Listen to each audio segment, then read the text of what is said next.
ఏది జరిగిన అపచారానికి ఆయన ప్రాయశ్చిత్త యజ్ఞం చేసే పరిస్థితికి వచ్చాడు.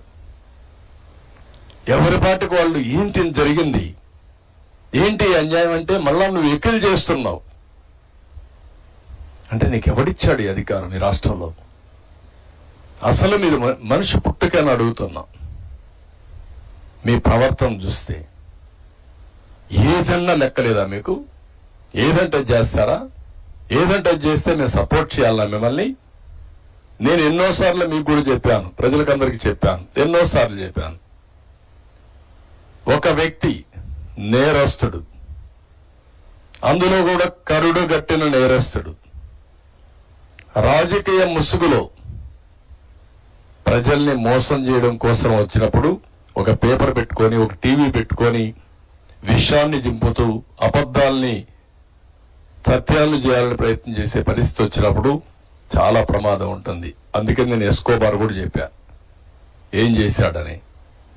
కానీ ఈ రోజు మనం చూస్తే ఇక్కడికి వచ్చినప్పుడు ఈ రోజు మళ్ళా ఇతని ధైర్యం నాకు అర్థం కాలేదు. మీరు కూడా చూసుంటారు, ఒక లెటర్ రాశాడు పిఎంకి. ఎన్ని గట్స్ ఉండాలండి మీకు?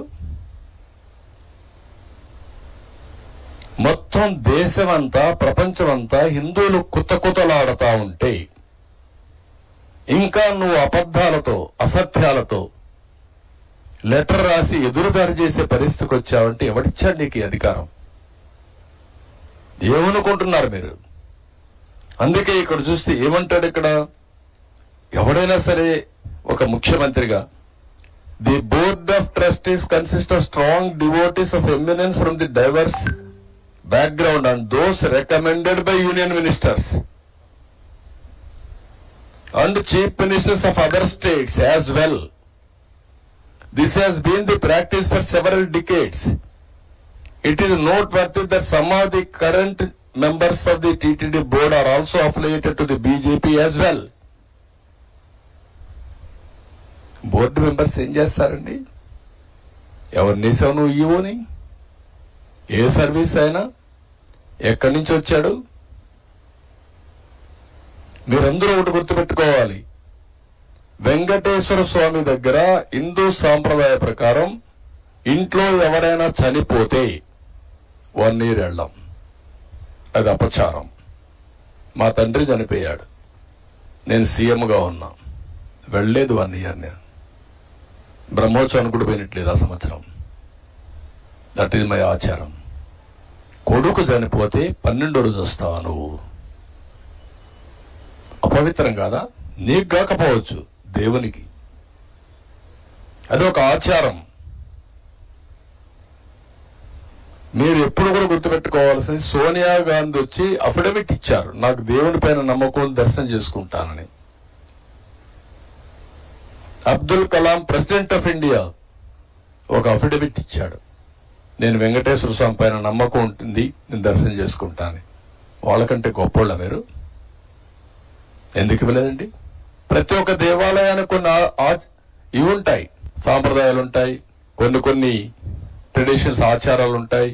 ఒక ఇంట్లో మనం పూజ చేయాలంటే, వెంకటేశ్వర స్వామికి ఇంట్లో పూజ చేయాలంటే సాంప్రదాయ ప్రకారం అన్ని విధాల ప్రక్షాళన చేసిన తర్వాతనే, పవిత్రంగా అయిన తర్వాతనే చేస్తాం. అలాంటిది వెంకటేశ్వర స్వామి దేవాలయంలో ఇలాంటి అపవిత్రమైన కార్యక్రమాలు ఏంటని నేను అడుగుతున్నా. ఇలాంటి అపవిత్రమైన కార్యక్రమాలు చేసి మళ్ళా ఎదురుదాడి, ఎవరైతే టీటీడీ ఈవో మాట్లాడుతున్నాడు, X EO, TTD board chairman, ఒక పక్క ఆయన భార్య బైబిల్ పట్టుకొని తిరుగుతూ ఉంటుంది, ఎక్కడ చూసినా ఫోటోలు వస్తున్నాయి. ఈయన మాట్లాడతాడు, మళ్ళీ ఎదురుదాడి చేస్తాడు. నీకు నమ్మకం లేకపోతే రావద్దు, అది వేరే విషయం. నువ్వు లేకపోతే లేరా ఇక్కడ? ఏ విషయంలో టీటీడీ బోర్డు చైర్మన్ సైడ్ నుంచి అప్పుడు భూమాన కరుణాకర్ రెడ్డి, ఆయన కూతురు పెళ్లి క్రిస్టియన్ సాంప్రదాయ ప్రకారం చేశాడు, ఆయన టీటీడీ బోర్డు చైర్మన్. అంటే ఏంటి? ప్రజల్ని మభ్య పెడతారా మీరు? మోసం చేస్తారా? అంటే ప్రజల్ని ఫూల్స్ చేస్తారా మీరు? ప్రజలు అమాయకులు అనుకుంటున్నారా మీరు? నువ్వు ఏం చేసినా మేము వినడానికి. నేను కూడా వాటికన్ దీనికి పోయి వచ్చాను, జెరూసలం, అక్కడ సాంప్రదాయాలు పాటించాను, చూడడానికి పోయాను, వచ్చాను, నాకు నమ్మకం అది, పోయి వచ్చాను అంతవరకే. నువ్వు వెళ్ళు, నమ్మకాన్ని అక్కడ సాంప్రదాయాన్ని గౌరవ తిరువారు కేరళలో. అక్కడ షర్ట్ గురువాయూరు కాదు, తిరువాయూరు అనుకుంటది, కేరళ గురువాయూరు. అక్కడికి పోయినప్పుడు షర్ట్ లేకుండా వెళ్ళాలి, వెళ్తారు. దట్ ఈస్ సాంప్రదాయం. ఒక్కొక్క టెంపుల్ కి ఒక్కొక్క సాంప్రదాయాలు ఉన్నాయి. వెంకటేశ్వర స్వామి దగ్గరికి వస్తే ఒక సాంప్రదాయం, శ్రీశైలం పోతే ఇంకొక సాంప్రదాయం. ఆ సాంప్రదాయాలు గౌరవిస్తేనే మనం పోవాలి. అట్లా కాకుండా నేనేం చేసినా చెల్లుబాటు అవుతుంది, నేను ముఖ్యమంత్రిని, ప్రజలు ఓట్లు వేసేశారు కాబట్టి నేను ఏదైనా చేసేస్తాను, లేకుంటే వెంకటేశ్వర స్వామి భూములన్నీ అమ్మేస్తాను, లేకపోతే వెంకటేశ్వర స్వామికి ఉండే డబ్బులన్నీ నేను తీసేసుకుంటాను, లేకుంటే శ్రీవాణి పేరు పెట్టి అకౌంట్ లేకుండా చేసేస్తాను, లేకుంటే దేవుడి పేరు చెప్పి ఒక్కొక్కరు లక్షల టికెట్లు అమ్ముకుంటాం. ఏంటి వాట్ ఇస్ దిస్? ఒక చైర్మన్ ఏంటంటే 3,75,000 టికెట్లు. ఏమైంది మీకు?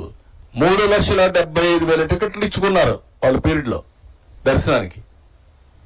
ఇవన్నీ షాకింగ్. ఇవన్నీ చూస్తామంటే ఎక్కడికి పోతున్నామో అర్థం కాకుండా వీళ్ళు ఇష్ట ప్రకారం చేసే పరిస్థితికి వచ్చారు.